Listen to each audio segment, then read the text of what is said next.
I will call myself a product designer, not a UX designer, because so many people don't understand what UX designers do, and then we don't get invited to meetings early on. So these days, Silicon Valley tech companies are changing our titles from UI UX designers to product designers. At the end of the day, we're all designing for the products. Hey everyone, I'm Aliana, and I will tell you about if I started my design career this year, what would I do? I would learn Figma ASAP, not Sketch, not Adobe XD, not Webflow. Figma is the mainstream design software at this time, and it is so powerful that you don't have to learn too much other things. And I will start by recreating the wireframes of existing products. And I'm not just talking about things you use on a daily basis, like Instagram. I'm also talking about B2B products, like Salesforce. In this way, I can quickly learn how existing products organize their design, and also learn how to visualize ideas quickly with wireframe. Next, I will go to low fidelity prototype. So this time, focusing on the features, and then create multiple screens and try to link those screens together. So that when you click one button, it takes you to the next page, click another button, take you to another page. And next, I will do high fidelity prototyping. High fidelity design is all about pixel perfect. So bring out the OCD inside you. And I will give you an example from my student in Fast Track UX course. This is the YouTube home screen, and this is my student's work. Again, this is YouTube production, this is my student's mockup. I will highly suggest you to duplicate similar screens. In this way, you can learn so much about UI design and Figma. If you put your design into one frame, and then put the screenshot into another frame, and then play the prototype, if you click left and right, and couldn't tell much difference, then your Figma skill is good enough to go to the next step. When it comes to Figma, these three skills are very important. How to use the alignment tools on the top right panels, how to use components, and how to use auto layout. These three tools can streamline your high-fidelity design process. Now going to a non-technical suggestion, consider relocating. I will give you an analogy. What is the best way to learn English? The answer is to move to an English-speaking country. You can learn so much about English compared to years of taking classes. And similar things are happening in tech. There are cities where everyone moves to create startups and tech products. So opportunities and networks are very different across different cities. I've lived in San Francisco, I've visited Bangalore, India, and I've also lived in Seattle. And I can say that these three cities have great networks in tech and lots of opportunities. The next one is to learn design systems. I am so surprised seeing so many bootcamps that cost thousands of dollars don't even teach design system in depth. I get it that most design systems are in-house, but there are a lot of resources you can find on Figma community. And for example, you shall check out Ant Design and Shopify's Polaris. I will include all this information in the downloadable guide in the description. You can always check out that later. But here's what you can do with design systems. Just think of it as templates. You can go on Google and then search for any product, take a screenshot, and then try to use the Ant design system to build that page. It shall look totally different just because you use a different design system, but all the features shall be there. That's how you practice using it. Because in tech companies, we don't design too many components, we use design systems. After you lay some great foundation on your Figma skills, you can go ahead and try to start your first project. Choosing the topic is so important. Please, please, please, do not design a food delivery app. Do not design a ride-sharing app. And do not design an e-commerce app. There are hundreds of designers at DoorDash, Uber, and Amazon. If you think you can single-handedly beat those companies in 1 month, you shall be hiring people, not applying for jobs. So this is what I suggest you to do. Find an established product out there. Honestly, for first project, it's easier if you start like a B2C app, something you are using on a daily basis. And then you choose one specific feature and then make that feature better. Better in the sense that the user will feel better, or it reduces the friction of the user flow. You also need to justify how it's going to make more money for the company. I remember like a few years ago, I did a video on how I redesigned Airbnb's wishlist feature. You can do something similar. I also suggest you to write out a PRD, product request document. You can ask ChatGPT if you want to. This is the job of a product manager, but now you are your own product manager, you need to do it yourself.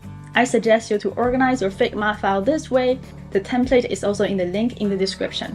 And please, please, please document your design, annotate why you make certain design iterations. I also suggest you to put the latest design to the first page. Next, what I would do is searching for a client project while building my portfolio. You might ask, how do you search for a client project without a portfolio? Remember I told you to organize your Figma file? If your Figma file is organized enough, you can literally just share that file and tell people, hey, this is an example of a project that I'm working on. They will go in there, they will see all the iterations and annotations.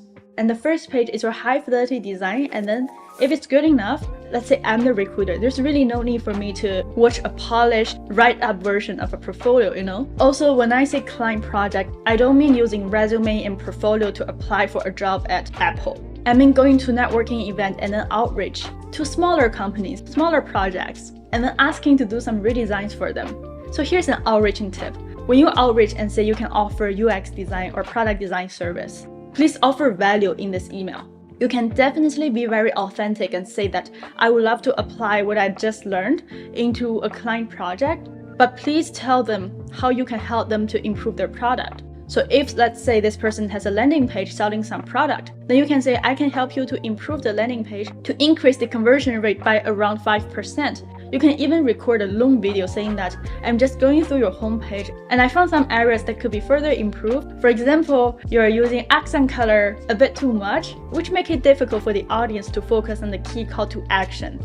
Overall, I think I can reorganize this website for you so it's in a flow that's more natural, and I think the outcome of this is that you will have more people buying your product. And while you're doing this outreach and searching for this client project, you can spend the other part of your time designing your portfolio. I would suggest 3 tools to consider: Figma, Notion, and Framer.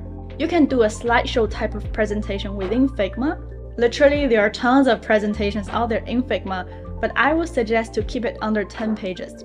So you can talk about this project you've just done, process of it, the result, the before, the after, and then the impact, and then your contact information. Now, let's say your outreach is not going well. You've tried different strategies and it's not working. Then what I suggest you to do is improve your UI UX design skill by creating another project. It could be another project about designing a new feature for an existing product, or it could be a passion project, building a platform from 0 to 1. And you shall keep improving on your personal project until you find a client project. And once you find a client project, focus your main time on doing that client project. So here are just a few tips if you find a client project. Define the scope early on, especially define what is outside the scope. You don't want to work on everything.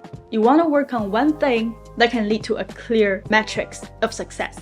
Ask for user testing capacity early on, and don't say like, hey, can we do some user testing? Because sometimes they don't even know how to do user testing. So instead just say, can I have 10 emails of your current user? Because that's all you need to start scheduling for user testing. Ask 10 emails, it's much easier for you, and in the long run, it's also beneficial for them. And once you feel like this project is around 80% done, put that into your portfolio. Don't wait until a project is completely done, because client project can never be finished. There's no such thing as completely done. There's always something that comes up. And now that you have a client project, I would suggest you to bring this into a portfolio that's yourname.com. Use Framer. Framer is an AI website building tool. It's very new, but it can make your portfolio look really well. And compared to other things like Webflow, it's easier to use and more similar to a design kind of feeling. But comparing to like the old version of Wix, it's also much easier to make it responsive. It does have some learning curve though. And once you have client project, put your client project into a portfolio and then use that as the case study to present in job interviews. And next, you can find for a legit product design job in big tech companies.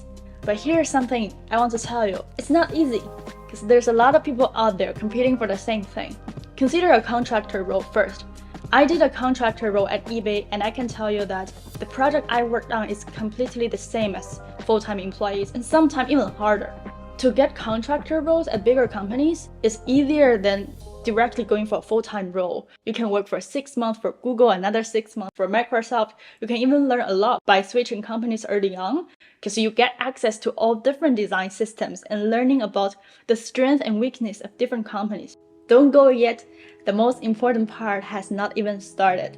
I have some words that I really want to share with you, and these are exactly the words I needed to hear a few years ago. But no one told me these, but now you get it for free.